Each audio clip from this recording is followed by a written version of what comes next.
എല്ലാവർക്കും നമ്മുടെ പുതിയ വീഡിയോയിലേക്ക് സ്വാഗതം. നമ്മുടെ ഇന്നത്തെ വീഡിയോ കേരള PSCയുമായിട്ട് ബന്ധപ്പെട്ട് വന്ന ലേറ്റസ്റ്റ് അറിയിപ്പാണ്. വീഡിയോ കിടക്കുന്നതിന് മുന്നേ നമ്മളുടെ ചാനൽ കാണുന്നവർ ചാനൽ സബ്സ്ക്രൈബ് ചെയ്തേക്കുക. അതുപോലെ തന്നെ വീഡിയോ ഇഷ്ടപ്പെട്ടിട്ടുണ്ടെങ്കിൽ വീഡിയോ ലൈക്ക് ചെയ്യുക, വീഡിയോ മാക്സിമം ഷെയറും കൂടെ ചെയ്തേക്കുക.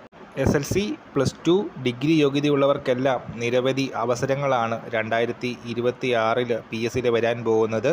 2026 കലണ്ടർ വർഷം പ്രതീക്ഷിക്കുന്ന ഒഴിവുകൾ പബ്ലിക് സർവീസ് കമ്മീഷനെ അറിയിക്കണമെന്ന് ഉദ്യോഗസ്ഥ ഭരണപരിഷ്കാര വകുപ്പിൻ്റെ നിർദ്ദേശം വന്നു.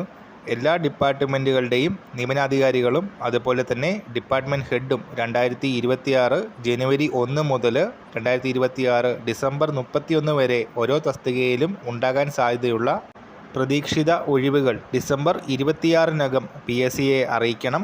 അതുപോലെ തന്നെ 2026 പ്രതീക്ഷിത ഒഴിവുകൾ ഡിസംബർ 31-നകം സെക്രട്ടേറിയറ്റിലെ ബന്ധപ്പെട്ട ഭരണവകുപ്പിനും ഉദ്യോഗസ്ഥ ഭരണപരിഷ്കാര വകുപ്പിനും റിപ്പോർട്ട് ചെയ്യണമെന്നും സർക്കുലറിൽ അറിയിച്ചിട്ടുണ്ട്.